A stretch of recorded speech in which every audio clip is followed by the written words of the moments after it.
Welcome to Work Cookie by CBOC, the Society for Evidence-Based Organizational Consulting.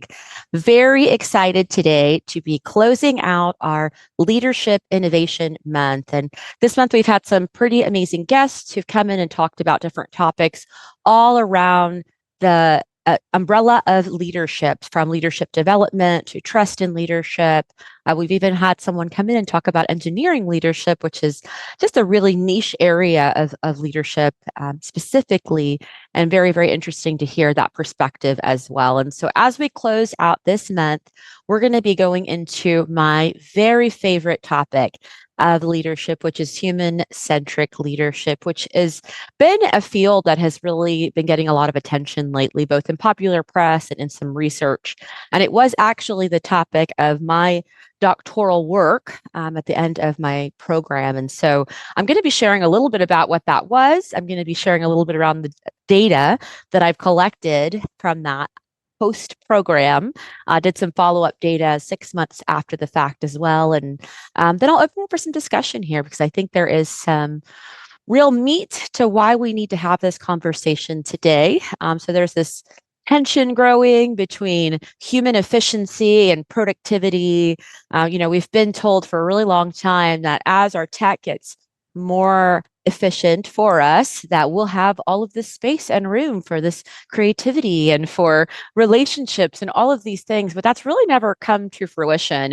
And now that we have humanized our tech to where we're now talking about technologies, which we've mentioned here on the program before, AGI, ASI, right? Super intelligence, general intelligence, right? These terms that everybody is getting familiar with in the workplace, really at the end of the day is us humanizing and attempting to even supersede human capabilities within our technology tools. And really what that does is bring this tension to the conversation that we've probably seen in things like the billboards out there that say, stop hiring humans, right? Or even at PsyOp last year in their advertising, there was an advertisement directed at this conflict or this tension, right? It said, hire our coaching tool or coaching AI tool and reduce the judgment you will receive from your human AI coach. And it was really uncomfortable to read, especially in the setting in which we were there at PsyOp, knowing that that coaching mentality, that coaching perspective is very valued in the field, for one, and two, that there is that forefront in Coaching 101 of minimizing and reducing judgment and bias within those settings. Obviously, humans are going to be imperfect. It's part of what actually makes us really beautiful. So really playing on that fear of judgment was the marketing strategy for that particular tool that's out there. So in my program, what I designed was a leadership model. It's called Hearth, Human Ethics Approach for Remote and Tech Hybrid Teams. And this is a 7-element competency-based leadership model that speaks to the competencies leaders will need to lead with a human ethics focus. And there's a lot of that I could say about that. There was a 90-page book that went along with it and a 3-day leadership development course that will be coming back out in January of next year. But, a whole year is where I've had time to really follow these participants in the very first one, collect some data, which notoriously I think doesn't happen with leadership development programs. We talked about that in week 1 of this particular Leadership Innovation Month, that we have programs set out there. We do not follow the outcomes of these programs. Often they're check boxes or even provided as a punishment, if you will, when something is identified as deficient in some survey or feedback that you're receiving in 360s or experience surveys, then you go to leadership boot camp punishment training. And at the end of the day, then you don't provide support for these leaders after the fact, or even collect data on these leaders on how these trainings have actually provided some long-term sustained changes within their behavior or within the expectations of what you have for their behavior and how their teams are feeling. And so I did want to make sure that in this program, there was follow up, there was data collected at intervals regularly afterward, and even some case study conversation around it. And so I won't go into all of the elements. That's not, necessarily what I want to share here, but what I do want to share is that this particular model and program is a human ethics focus on it. I have some resources which I'm going to share in the chat. Now, I am notorious for having more than the allowed characters, so you'll have to just give me a moment here for my copy and paste on these, just to make sure that I fit them in the chat for the resources for the folks that are here. Of course, they're not going to fit. Sorry about that. Here is one, and then I'm going to go ahead and stick in a 2, and that should be one more after that. All right, and I'll stick in the last one. So we're going to talk about this concept of human centricity. Now, that it was the focal or foundational part of the leadership development model that I created is human-centric ethics. It is the center of the physical model. And it is an element that touches every other element of that model. And I'll give some notes on a few of the other elements. There is culture of innovation and adaptability, compassion and empathy, and a really unique element is this concept of technical literacy that our leaders in our future forward world where we have AI and other humanized technology like robotics that are in the place of a team member in some cases, is an element that we need. So we've had a guest in the past that I brought in from Sugarland Airport who implemented autonomous robots within his teams, and they are considered team members and were even introduced on social media as such. So in those settings of teams where you're bringing in technology as a team member, having a human ethics focus is particularly critical when you want to make sure there is transparency and trust and that you're building a team that really helps focus on the humans. I will say that I have met a lot of resistance in the sense of that human first. So human-centric, the other ways people kind of identify themselves as human-centric are people first, right? That's something that you might hear out there or even be a tagline on LinkedIn for folks, or any variation, people-centric, right, thereof. And to me, that really indicates that there are people that are acknowledging that I'm standing up for humanity's role in the workplace. The resistance that I have met is what I would call maybe your tech-centric, tech-focused, tech-first, or money-focused, money-first conversations. And I will say I've had a lot of those actually out there when I have discussed how to implement this model. So there really are two schools of thought. There is the Yuval Harari, humans are obsolete already. How do we get rid of them in the workplace? And then there is the stance of human centricity of we are critical in the workplace, which really takes me to this systemic view. How do we think the future will look? I love the concept of futurism, which looks at strategic foresight, not just your short-term strategic planning, right? We're talking looking at 10, 20, 25 years. Now, obviously, we're not making plans that we think are going to be sticky, but what we are trying to do is influence based on what we see in the environment and scanning what's going on now. We can even look at history to do this, being able to kind of take some forward steps and influence things that are happening today that will make systemic impacts for that 10, 15, 25, 30 years into the future.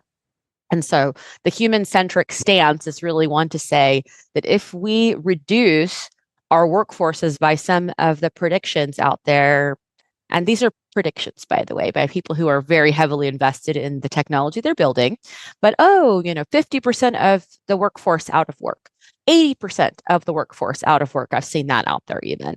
What does that actually look like in reality, right? I'd love some thoughts around that as well. If we send 80% of our people home without a paycheck, what are the rest of the systemic impacts that happen to our society, in our organizations, then our communities, than even universally or globally. What does that actually look like in reality, right? And I think there are many schools have thought about where that kind of takes us forward.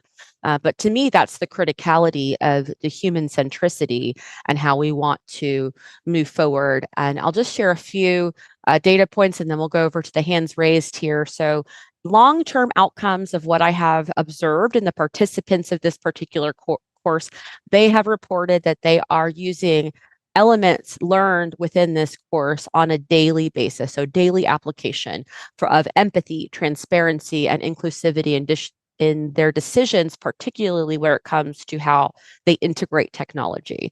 Trust and feedback, they noted that they were creating initiatives to ensure that they were using their technology to promote psychological safety and collaboration very intentionally. Inclusion and visibility was the other one, which is an element on the model that they have really advocated for either creating processes, tools, or other mechanisms within their teams to ensure that all voices are heard. These are often global teams. We had a participant even from Nigeria who was joining us in the middle of the night, her time. So to really hear that true global perspective of people who are applying this in the workplace has been pretty incredible. So improved psychological safety, collaboration with tech, improved accountability and transparency for both processes and communication, as well as stronger innovation readiness into tech that their organizations are bringing in. So those were some of the outcomes. I'm really looking forward to taking this back to Regent University, where I graduated from. Next month, we'll be at their research roundtable. So if anyone's interested in the AI and leadership roundtable, I will be there sharing this data and actually proposing this out to some PhD students out there. Hopefully, someone will pick it up and we can get some wider data on it to provide some further validation. And with that, we'll go over to Lee. Well, some of the things that come to mind with what you talked about is, one, I've seen this movie. The 50 to 80% of the workforce unemployed is dystopian. And there's a social contract that we have in many societies today that those who are unable to work uh, are supported by those who do. So what's going to happen? Okay, sure, you save money by implementing all of this technology, and so you don't have as many employees. However, your taxes are going to go up to support all the people you put out of work. So, there's a balance there that there's so many secondary and tertiary effects that are possible by what we're talking about. You know, I mean, technology is a tool. It should be a tool. AI, especially if we get to actual AI as opposed to these LLMs we have now. We need to use it as a tool to supplement. I mean, I keep thinking back to Blade Runner, more human than human, and you know, we can talk about the science fiction being fiction. However, if you look back at much science fiction, much of it has come to pass.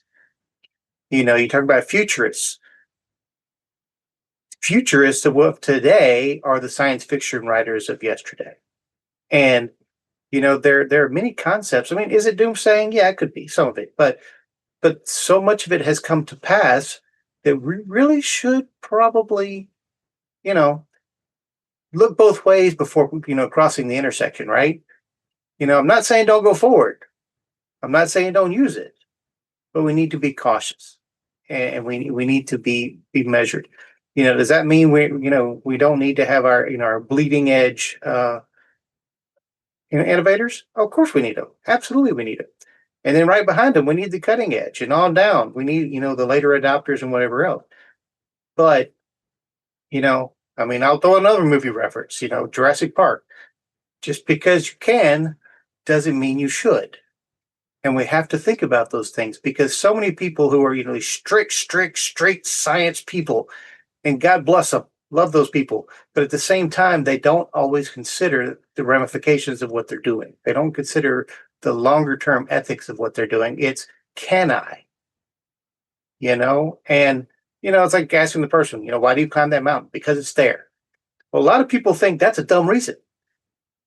So you have to consider the full picture, and that means that as a community, of science practitioners, we need to take that step back. And sometimes you got to, the scientists, sometimes you got to grab them by the back of the lab coat and pull them back with you and say, maybe we should look at this from a broader angle because there are so many ramifications to what we're doing. And the human aspect is huge. And you can look at history. There were periods of unemployment that have been caused by increases in technology, industrial evolution, assembly lines, standardization. All of those things caused periods of unemployment. But what it also caused was reskilling. What it caused was, a different economy and a different learning structure and a different educational, paradigm. And that's what we need to focus on, that we need to keep people, working and whatever else. I mean, and we've seen what happens if people don't do anything and robots do everything. I mean, that was Wally. You saw what happened there, but with that, I could keep going for a while because I've spent way too much time noodling this. So I'm going to step back and let Nick take it over. Thanks, Lee. Before we jump over to Nick, I want to just touch on something you said there. I think what you really alluded to is this multidisciplinary approach, not only just a system perspective, but a multidisciplinary perspective. So you noted history, you noted ethics, you noted tech, you've noted IO principles, all in one blurb of conversation there, right? And so I think when we are taking that expanded systems perspective, we also must be bringing and inviting other people to the conversation. I get called all kinds of names about how doomsday-ish I am, and when I think about tech and where we head. But the reality is I have a well of hope that will never run dry.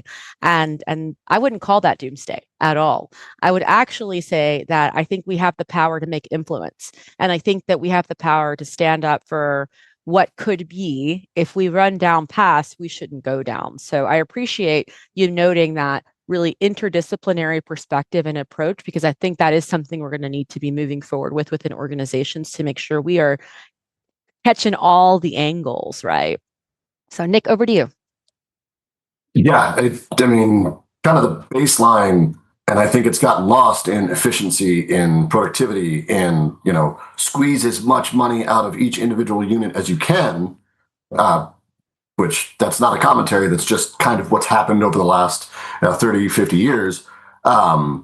We forget that we're not squeezing money out of a sponge. We're dealing with people. And I don't know if you know people, but they're not simple. There's so many variables. There's so many confounding experiences and all that. And I think oftentimes when you start to study something, you break it down into a piece that you can understand. And so you look at one thing and you get laser focused on the one thing. And it's not that you forget about all of the confounding and compounding factors that are out there, but you can't hold it all, in the field of study. We have to take, okay, we figured this bit out. Now, how does this bit interact with that bit?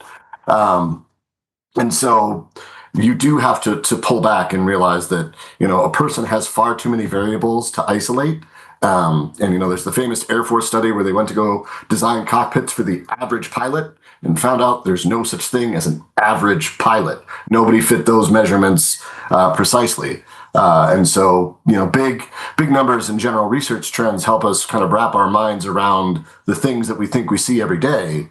But people are one thing. A person is something that you can quite literally get your arms around and kind of understand them. And so I think when you talk about leadership, as I've said several times throughout the course of the month, there is a burden of leadership. There's a responsibility of leadership. And to Lee's point, that social contract. And as business has shifted from, providing goods and services to how much can we get out of the goods and services we provide, that shift has happened in society, and we're seeing more and more spider webs of all that. I think as we see these new tools come into play, my hope, and the starry-eyed optimist that I can be, is that we will get back to dealing with people. Okay, we freed up all this time.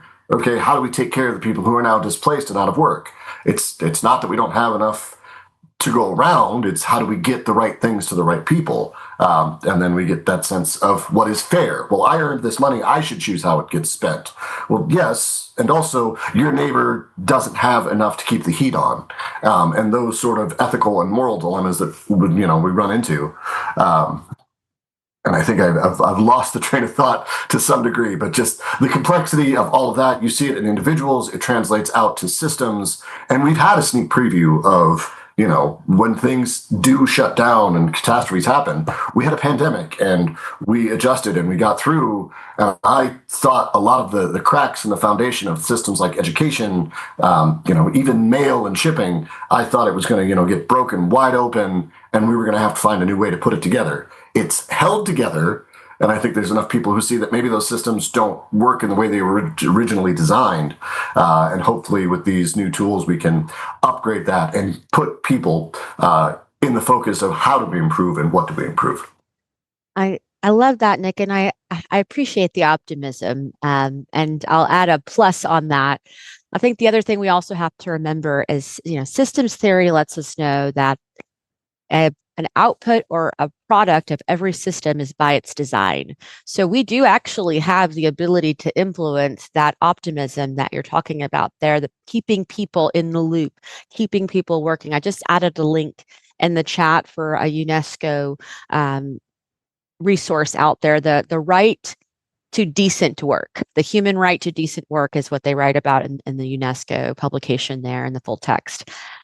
What does that look like in a future where we're saying we're slicing jobs and removing all of these things, right? What is decent work going to look like? But what you're really speaking about is the outcomes of systems, right? Even our body, if there's some misalignment in our respiratory system, there's something that's a product of that. If there's misalignment in a work system or a cultural system, there's a product of that. But what that gives us the empowerment to do as humans is to make influence there. And so love the optimism and very much encourage you to take those action steps to impact the systems that you really can, so that we can keep the human in the loop is kind of the phrase we're hearing these days, right?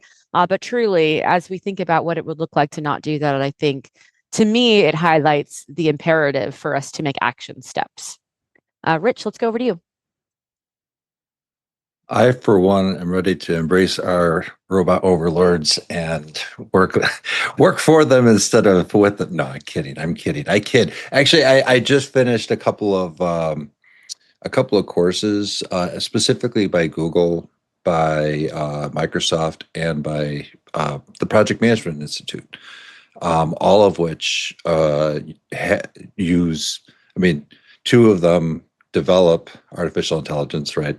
Google has Gemini, and aligned with that Notebook LM, and so, some of their other features, and then we have Copilot with Microsoft, and then PMI came up with their own AI tech, right? So all of them they'll talk about using this in a human-centric workplace, which I find great. And then of course you hear all the layoffs that happen when when that stuff hits, right? But Lee said this before, right? We've seen technology knock people out of the workforce, and then they have to change and reskill and do other things. I've actually seen that in marketing before. Actually, I'll push this back to publishing.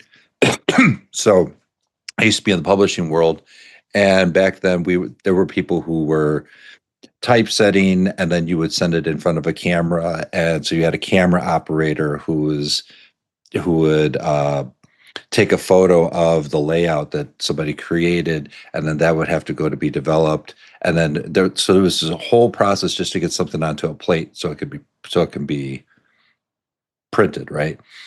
Then we have desktop publishing, right? We had Adobe InDesign specifically or Quark Express these layout programs where you could export directly, and now it goes to a digital press, and or it goes or it can go directly to some other press that burns right to the plate, right? So those types of things laid off a bunch of people.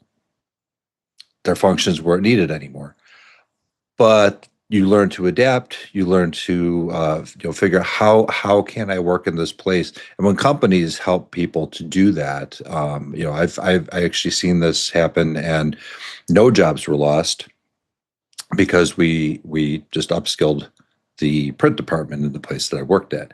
They upgraded the equipment and trained the people to align with the new systems. But there's a lot of fear that happened, right? And so today, we have to have people understand how can you work with. I mean, I think it's very apt that Microsoft has the name of their AI as Copilot. And Lee, if you're, with regard to movies, if we think of the Copilot as being the droid, that's next to us, right? The R2D2 in the back of my X-wing fighter, right? That's helping me to do what I'm doing. I'm okay with that, and as long as like within ethics, right? Which I mean, I'm glad you have a study around an ethical framework, right? A friend of mine who writes for Forbes, Bruce Weinstein, he's got these 5 basic principles. There's all kinds of ethics guides that are out there. APA has their 5 principles, but his are very easy, right? Do no harm, make things better, respect others, be fair, be loving, or be caring, right? And if as long as our robot sidekick is abiding by that, and Isaac Asimov's don't hurt anybody, the robotic laws, I'm okay with that. Thanks, Rich. It's I'd like to kind of touch on that ethics part there. I think the interesting thing personally to me about ethics is that there are many different types of ethical frameworks out there, like you mentioned, or ethical perspectives even. But how do we discern what is human centric, right? What is a human centric ethic? Because there are so many conversations out there. There's really the do no harm, ethics that that people bring up, or the rule based method of ethics, and different areas of our world have different rules, right? Sure. How do we align and really discern what we classify as human centric ethics? And you may not have an answer for that, but Well, I'd love to hear your thoughts. Well, one thing I can think of is, the robots are not the customer right now, right? It's people. Um, if we believe that an organization exists for one reason and one reason only, to serve a customer, then in order to have some degree of ethics, right, we have to be provide beneficence and non-maleficence, right? That's the first, basically do no harm and provide benefit, right? And that I'd be hard pressed to think that that's going to come from something other than an empathetic person or group of people to get that done, if that makes sense. I mean, it just seems to me Yeah. that even things like an automated vending machine or whatever, right, has had some human element added to it that serves the needs of a person. So I think it always comes down to, just like Six Sigma, the voice of the customer determines, how human that interaction needs to be. Interesting. Yeah, no, for sure. Jump over to Linda in here in a moment. The 3 perspectives out there for some thought for anyone who might want to contribute later. Utilitarian perspective, which is that maximizing benefit while minimizing harm perspective, that deontological, I hope I said that correctly, perspective, which is that rule-based perspective, right? Making sure that it fits within the confines of duties and obligations, which certain cultures really align with more than others. And then virtue ethics is the other one that I've talked about in the past, which is really about that compassionate perspective you were talking about, integrity, compassion, and your decision making within the organization, but more of a character focus versus behavior focus or rules focused. So, Linda Ann, over to you. So, this is a really interesting topic to me, and I think that we need to first look at where the fears are coming from are based in our current paradigm, right? It's based on what we know now. And so there's, for example, when the internet was first developed, there was no concept of what social media would do or its impact, right? So so that was completely outside our current paradigm. And as humans, when you create and you tackle, basically Maslow's hierarchy of needs, and if you put people in a situation where they're out of work, and their psychological needs and safety needs are threatened, and just in general, we tend to become more innovative and we create other ways of solving the problem. And so to say that we're all going to have to, be on social welfare or something like that, I don't think is where our humans will typically go in that situation. Just for example, and then the iteration where social media has created some real issues, there's a whole wave of new mental health coming forward. And there's another evolution on that level, right? Tackling some of those psychological and safety needs that we've triggered. So I think we need to give ourselves a little more credit. We're not going to stay in this current box. And the other thing too is we have to remember AI is still binary. It's still ones and zeros. It's still if-then statements. And so we give it, especially using the term artificial intelligence, is giving it too much credit. It's still a form of automation. And so it can't provide you with a sense of belonging. Not in reality. It can't, and it can't make sure that it helps you give meaning to something, right? It can provide art, but it can't give you what it means to you. And so it's really important that we keep this, I think, in perspective, and think about, like, if we're going to go to, who was it? Lee was using the movie analogies, right? Think about the movie Hidden Figures, right? Which was about the mathematicians behind NASA and who brought the Apollo 13 astronauts home. And all of her staff were terrified that, because it was right at the advent of computing, and they were all terrified about the utilization of computers and would they be out of a job. And what she did is say, no, we're going to learn this stuff and move forward. Right? We're not going to allow it to put us out of the job. We're going to learn how to do this and move forward. So I think that, we're all going to be out of work is a little bit of the, chicken little sky is falling. Yeah, no, yeah, for sure. So Linda, I'll ask you a question there. That there are a lot of big names in tech that I think are pushing it for a financial purpose or benefit, pushing that messaging out there around our technology development. So not necessarily just AI, but you mentioned a couple of things that are happening within that sphere, art, right, or things that really are human-like, but not the same. They're being marketed as such. So how do we have those conversations out there, do you think? If people are going to AI counselors, right? They have apps out there that provide AI counseling, quote unquote, right? Or those dynamics that are happening out there. How do we kind of influence some of that dialogue more in line with what you're saying there, which is really, it's the experience of getting empathy or the experience of it, but it's not really actually the human dynamic behind the scenes?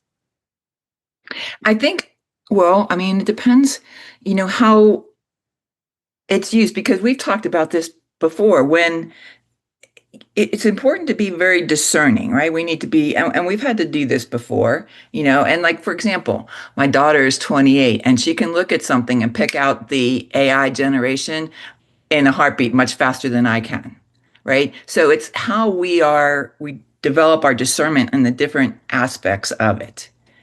And, when you use AI, depending on what form, it kind of implodes on itself after a while, right? It does great initially, but it doesn't, when it goes ahead and starts using its own data and own information and things like that, it starts to fail.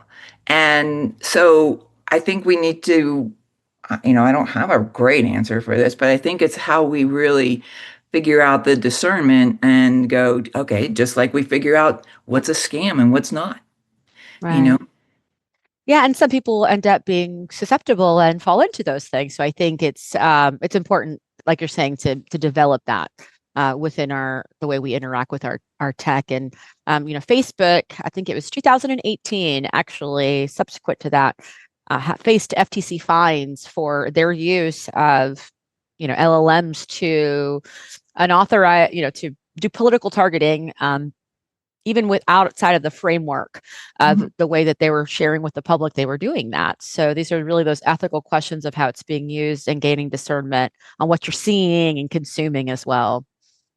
Yeah, and then that's a human ethic, right? Mhm. So that's 100%. so that's not even AI. That's a human ethic that did Mhm. that. Exactly. Exactly. So that is why I think that's such a critical part of this conversation. 100%. So thank you, Linda Allen. Nick, let's go over to you. Yeah, it's, we think about, to Linda Ann's point, my kids are going to be, in a different set of circumstances than I was, and even looking at just how quickly things have changed between what my parents grew up with and all of that, it's moving very quickly, and so we're not even getting the results back on kids watching TV, growing up and now in their 40s, and we're not seeing how those shifts have happened before we're already introducing this next set of sociological change that, we'll see what happens. I mean, we're talking about systems like education, well, are we teaching kids to, punch the clock and be good little factory workers? Or are we trying to teach them how to discern what is a person talking to you and what is just being generated at you? And I think there's that spidey sense still in the brain that gets that uncanny valley, and you go, that's not quite right. That voice doesn't sound, particularly human. It might be modeled on it, but I think even taking the technology side out of it, human centric. Yes, we talk about how work is done, but I think that even taking it a step back and looking at what organizations can do to put people in the forefront within their organization, are we reskilling people, or are we just switching out this engineer for that engineer because they have a specialty? Are we investing in the people in the office to say your career is important to me and I want you to grow and develop? I want to know, do you want to keep improving? Are you happy where you are and your passion lies outside of the office? I think it will be interesting to see as we see the big swing towards technology and everybody's really, really excited about it. And that's great. And the early adopters are there and we love them. They have their new shiny toy. Also, we'll swing back to saying somebody's like, I tried it. I didn't like it. I'd rather make something custom to me. I'd rather be in the wood shop and make the custom thing for myself rather than let the factory mass produce it. There will be some of that sort of more bespoke sort of thing. And I think particularly in customer service, you will see the bar for those jobs jump higher because you're going to be dealing with higher level problems because hopefully we will have the robots taking care of the low, hey, what's my password sort of thing. And we're already seeing that a good portion. But to really, there's an airline in Denver that I won't name, but my brother-in-law misbooked his ticket and I could not, for the life of me, get to a human to explain that, hey, here's the really stupid thing that he did. Can you help me? Like there was no dialing zero, no getting past the chat agent. And the chat agent just kept going with the answer that was programmed to give you. And it was gross. It felt wrong. I mean, you're a business, you're making money off of me, you're taking something from me. I expect you in a social contract sort of situation, to Lee's point, to, provide all sorts of things. And everybody's got their different shade, their different color that they want. And options are great, but we should be, hopefully, that's that human-centric. Are we providing every which way to do that? And we can even speak to representation. It's easy to assume that I have an internet connection, so everybody has an internet connection, and that might not be the case based on where the signal is, where you are. And so, yes, we can move to these tools, but I think we have to maintain the old ways. I laugh. My dad was laid off, and eventually his career that he'll retire with was fixing code or getting his old code that he programmed in one job to speak to the new machines, because there was all this data, all this sort of thing there, and those unintended consequences, those second and third level changes. All of a sudden, well, we need to connect these two things, and I need to find somebody who used to speak that language. And I mean, we see it particularly in language, how the meanings change very, very quickly. And if you don't have somebody who understood the where the idiom came from, you're saying hang up, and kids on cell phones today don't know that means you physically hung up the phone on the cradle and things like that. So it's easy to put it in technology, but I think it is getting back to that human contract. What is the organization's responsibility to its stakeholders, being customers and its employees, and where do we get balance back between organizations, systems, and all of that are built up of people and the actual person in those transactions? Yes. No, thanks, Nick. I have no idea what airline you're talking about, I'm sure. Just kidding. Lee, over to you. Yeah, Nick actually brought up an interesting point that I didn't think about before, but just because we have all these new cutting edge technologies does not mean that the old technologies have gone away.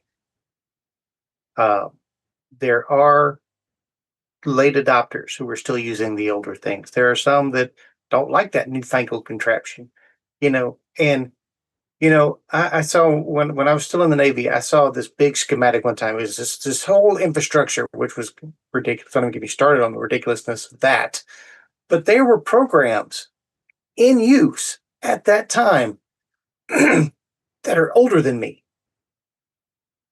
They were, and we had one guy at my last command. We had one guy who could still program in COBOL, and we had programs that we could not get moved into something else because of reasons. And we're like, dude, you better pump him full of vitamins and hope he doesn't die, because you got nobody else. And so what happens when you have gotten rid of a lot of this legacy stuff? I mean, that's one thing we have to keep in mind, is just because you got new doesn't mean all the old is gone. So that's just one thing to keep in mind. So there are a lot of people, like Nick just said, is that, people coming back to fix it. I worked on a project one time with two different programs from two different things, and this is actually a really big problem in the federal government, is nobody wants to give their code to someone else.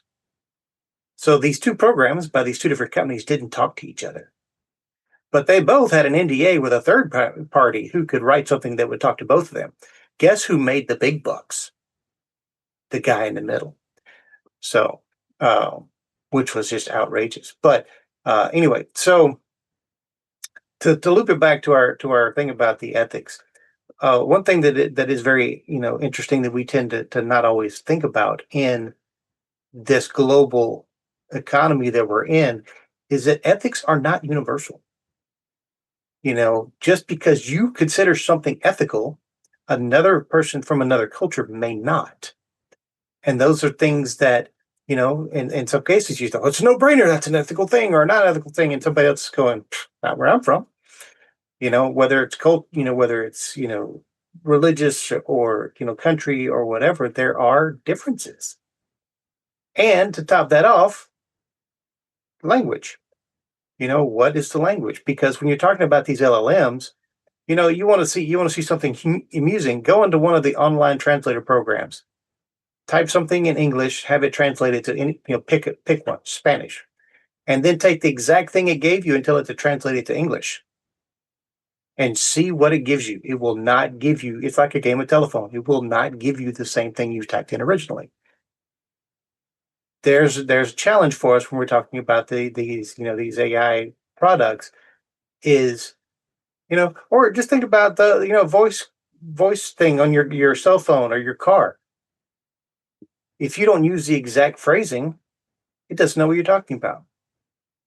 There are times when your accent doesn't get it, where the computer cannot recognize the word in your accent, whatever that may be, if you've got, a less neutral accent. And, I mean, I have issues with mine. I have to very much enunciate when I'm trying to, voice dial in my truck. Otherwise, I'm calling NASA. And so these are things that we have to consider that, at this time, to Lindan's point, it's an if then. These are, I mean, they're getting better, but they're still not smart. Intelligence is kind of a stretch. I mean, it is following lines of code that are based on the input that it receives, and the input is based on you. Right. So I want to just also kind of touch on something that both you and Nick have alluded to a little bit and just provide some direct reflection there. And then we'll go over to Gaynell. Great to see you, by the way, Gaynell. So technology is not just AI. I know that's kind of the term that is out there in the wild right now that's kind of catching wildfire. But there are many other technologies that either are influenced by AI or maybe don't really use much of it at all, but things that might have it embedded somewhere. So self-driving cars, how do we assess the ethics around that? Cybersecurity issues and infrastructure. We have a lot of data breach conversations. You might have gotten a letter or two in the mail, like I have, about your information being involved in a data breach. I actually just got an email that my social was found on the dark web. Yay, that's fun. So those sort of things, right? So how do we put in some human-centric frameworks around how we manage our data, period? We have heard the fantastic name Boeing in the news again recently.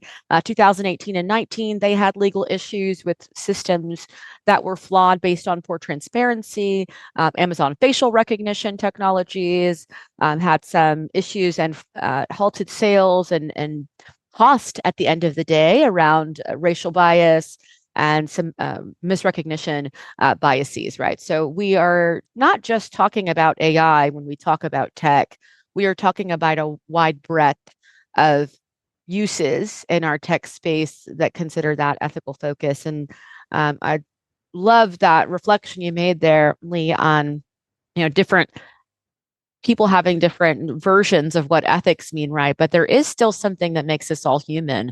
So how do we find the human ethics, right? How do we do that? That's the key, and that's really the question I often pose. For all having a shared inner experience that makes us human, where's that ethics lie? It's an interesting dynamic. Gaynell, let's go over to you.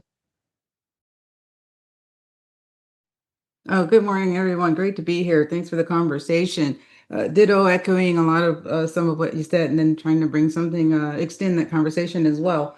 But yes, I think Nick talked about the upscaling and the reskilling, and Linda Ann talked about this is not a Chicken Little doomsday thing. We've seen technology, Nick said as well, come on the scene before, and people learn to adapt. But we're also looking at, but what is the responsibility of the organization? And I agree with the upskilling, but not upskilling in the moment, right? Keeping your employees up along the way before something happens. If these executives and people are reading the tea leaves, then okay, then let's read them in a way that says, now what do we need to do? Because the typewriter is going to go away. But where I'm extending that, so you have all said that already. Where I'm extending it is, I Maslow's hierarchy needs and the basics, but he also talks about being fully human. I don't know too many people who feel fully human when they're sitting at home doing nothing. Right? We can only vacation for so long, and then we need to do something meaningful. Most people. So other people having more, and okay, Vanderslice gets to sit home and do nothing because she's going to get a pay money to pay her rent. For me personally, that would not be enough. So where do I go?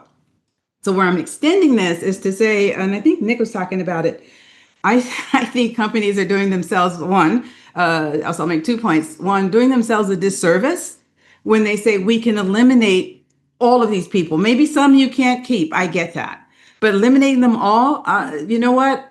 One company needs to turn around and say, let's take, half of the people we thought we were going to get rid of and teach them how to handle customer service. And let's go back to being the face, invisible face, whatever, on the phone. Let's be that voice on the phone that when I say something, I'm talking to a human. And even the bots, my husband had to say, are you a robot? He's, and then he starts jumbling his words so that the machine can't understand, and then he can get a human. So if you haven't tried that trick, it works.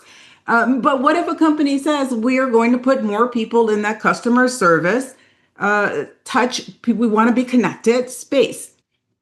So that's one. The other one, okay, so we take 50% of the people that we thought we were going to remove and we keep them and retool them for these other things that create a greater human engagement. What about the other ones? Well, let's not just look at technology in the current job that they have, retooling in that same space. There are so many things in our global society that require people who can do and be present in the moment, just in our communities. So what about taking that and making that not volunteerism all over the place, but making that work? That's work that people can do, where AI can't provide, as we said, it can't provide and read between the lines, right? When I say I'm hungry, it can't understand the frustration I have or the fact that I can't go to work. It just tries to say, okay, let's make sure someone writes you a check so that you have food. AI cannot understand that. So I think there are other opportunities, as Linda Ann has said, will emerge and that exist today. Just handing people a paycheck and saying we've done our part is not enough. How can we help these individuals be useful in society and in a global society, right? If everything else is going to cost less, then how do we help people be useful? So that's my I think my extension to our conversation. Thank you for the time. Yes, absolutely. And thank you for that. I think both the contribution, but also the purpose that we find in how we contribute, right? I think you've alluded to both of those in there beautifully. And that's actually the case study feedback, and the feedback I received from this course that I taught, that was a number one positive experience that they had in applying a tool, was the reskilling tools that I provided there on how they would dissect an obsolete role and apply it to future roles and many, different options. That was probably the most well received and the tool that people have used the most to really think forward into the future job market. So thanks for that, Gaynell. Linda Ann, let's go over to you. To build on the last couple of stories that, both Gaynell and I think it was Nick. I don't know if it was Lee, but I think it was Nick. Anyway, when I remember in the late 80s, early 90s, I think it was probably early 90s, when kind of voicemail, the answering machines first came out, right? And I was the head of the corporate marketing, and we got one for like after hours to leave messages or whatever, but I refused to allow it to be on during business hours, because my philosophy was, if I'm asking you for money, right? We were marketing and sales. I'm like, if I'm asking you for money, I have the time to talk to you, right? So, and I told my team, I said, one day the selling point will be that we're talking to humans, that this will come full cycle. And sure enough, I said just the other day, it was like, we have human people, answering the phone, and they're United States based humans that are answering the phone, and that is their selling point. And so it's come full circle, and we'll see, it happens over and over again. And to bring up my grandmother lived with me from 95 to 100, right? And she would tell stories about, she was born in 1910, and her mother used to tell her and her brothers and sisters, someday, because they were still in the horse and buggy days, right? We're talking only 100 and some years that we're out of that. And she would say, someday the buggy will go without the horse. And the kids would just go, no way, mom, right? So they had no way to conceptualize we would have driverless cars now, right? So, and that's only in 100 years. So think about that. You know, we're worried about all these things and trying to fill this void that we have no paradigm for, no box to put it in. And um, the other aspect of the whole AI issue is it has an enormous environmental impact. Enormous. And so when we have a generation and generations behind that have a very environmental focus. And so how are we going to reconcile the sustainability movement with what's going on with AI that's just eating up energy? Thanks, Linda Ann. And I love that sort of thoughtful future focus, right? I think that's some of where we really do have to think it's not just our generation and what we're doing and the impacts we're making. The next generation that's entered the workforce already, the one that will enter after that, and really understanding the dynamics of those generations. Obviously, those, we can generalize some things and not others, but each generation has some focus points that I think are really reflective of who they are and what they bring to the workforce. And I think making sure that that's a part of the conversation is, to me anyway, a very human ethics focus on how we continue to make decisions and lead. So thank you for that. We're almost at the end of time here, so let's go over to you, Nick, and we'll go to Imani, and then we'll close out. Fantastic. It's, Linda Ann is a prophet, so we already kind of knew that. And I think that, we assume that, what gets through is the best, but we can talk about, Laserdisc versus CD, Blu-ray versus high-def DVD. Like, we've seen these things go head to head, and, the technically superior thing may not have gotten through. It's whatever had the money backing it or had the better advertising to it as well. So I think that there's some of that. I think the opportunity is, in kind of that alignment. I know this is something that Linda Ann speaks to quite frequently. Like, an organization has a choice to pull the same through line through their marketing, through their hiring, through their product design. And part of that is we are going to be the people-focused thing. You hear Good to Great, I think, has the example of, executives taking a pay cut in lean times to keep as many people on as they can. And we talk about those pay disparities and wherever that came from, it's out there.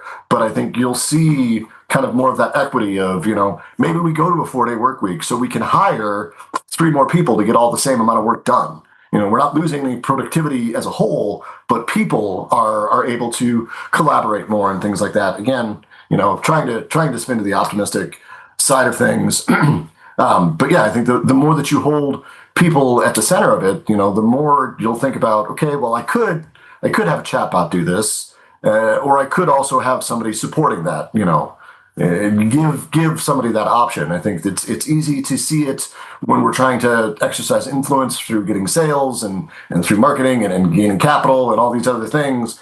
And usually the last piece is looking in and how do we take care of our own people? What's right isn't always fair, and what's fair isn't always, what comes through. And so I think that maybe instead of looking at what other people are getting that you're not, or anything like that, it's perspective change as that goes. But my sidekick is chiming in, so I will step aside. Thanks, Nick. Appreciate it. All right, Imani, let's go over to you before we close out. Thank you. We've been talking about like human ethics, and I believe human ethics will be defined with the collective. And we are so tapped out with each other at the moment in this era. And it kind of seems like most of us don't even have the emotional capacity to coexist and live with each other. And with this whole thing of being humanistic, is also maybe I'll speak about having the emotional intelligence. It's not just about you knowing your emotions, how what's triggering you, the self-awareness or the self-regulations. It's also about being present. And in the whole thing that I've seen that I'm kind of like picking interest in is the mattering part of it. I kind of feel like people want to feel like they matter and they want to be seen and be not judged, for their differences. And that's where the connection comes from. But most of us are not even present in the moment. We don't even value hard conversations. We don't know how to sit with those hard feelings so we can have, conversations that can really connect us and look beyond ourselves, whereby even being empathetic. So with all this disconnect, I think also there's this AI or people using the AI kind of taking advantage of us and creating even systems that are dividing us. Because I'll give an example. I know of a mental health organization that just acquired a sleep app or something like that and laid off its employees just because they got a sleep app. So the fact that it got the sleep app, it feels like it's going to profit more on this end, whereby it's a mental health organization that was, serving to the people. So it laid off its employees just because of that. And the more we are also detached, is the more these people are going to be kind of like taking advantage of it, creating all these systems or using the very so-called apps to deliver to us within community that is very distracted. So if we kind of like get back to the things that really first matter to us as humans, then maybe collectively we can start defining, what human ethics is, because it's like we are really now backing at we are backing or we're trying to like advocate for something or even call on to, let's say, anybody to kind of like pay attention to what this AI is about to do, the disadvantages of it, yet there's nobody even we are calling out to. We're not even present with our own selves. So to me, I feel like we need to get back to collectives and to things that really matter so that we can start acting upon on this whole topic of human ethics. So to me, I kind of wanted to touch base on that and just say that everybody wants to even the people doing the AI themselves, most of them to some extent are delivering because they feel like they just wanna matter in the field of AI. So I feel like the topic we should all be giving attention to, or we should all be driving towards to, is how do we get back to, like what one of us said, like get back to purpose. How do we create purpose within us, and then how do we really matter and really be considerate of each other in this whole thing before we even start talking about the whole humanistic thing, yet we are also far apart from each other. I love the call out there, Amani, and just to kind of round us out, because I think this is a really important part that you're talking about there. Our technology actually has created some of those barriers you're talking about of disconnection, right? It's interesting. I was looking at a study recently. I think in that particular study, over 60% of respondents admitted to being addicted to their devices. Now, if we look at the younger generations, that probably there'll be an uptick in that number. I think about my own children and how much they're sitting there like this versus having that human connection and interactivity. And there is research out there about how that is creating actually a disconnect versus what we think is maybe a connect. We call it social media, but actually what are the negative outcomes and disconnections that come from, different feelings that people have through these things, right? So our technologies have actually created in some senses and in some places a barrier to that human connection. And I think that's something that our next generation is going to contend with in a way that we haven't really seen yet, that we need to consider as well. I do have a lot of parents even at my church organization. I lead a group of moms of teens and tweens.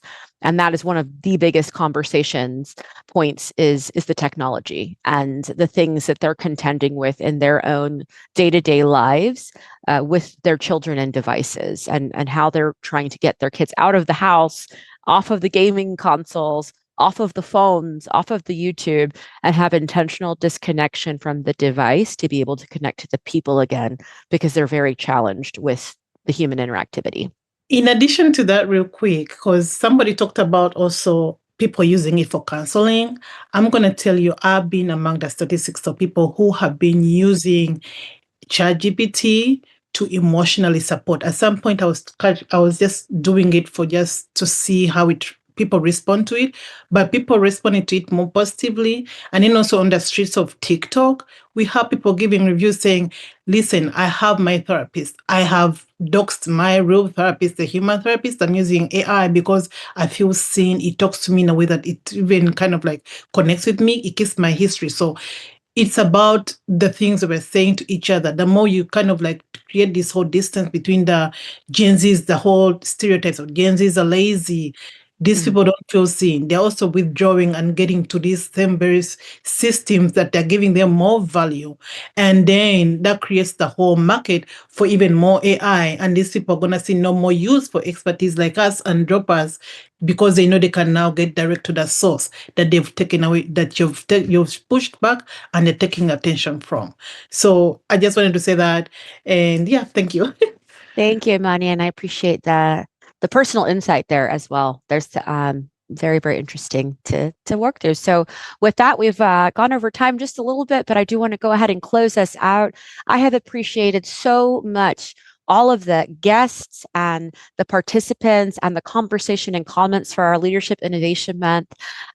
Been very, very exciting to talk through my passion topic, which is how we lead, right? How we lead in the future, how we lead today, and how we need to really rethink some of the structures we have in place for people that are at the top. And so I thank you for all of those who have contributed this month, for all the guests who have been out there, and not sure what November is going to be bringing us, but really excited to contribute there.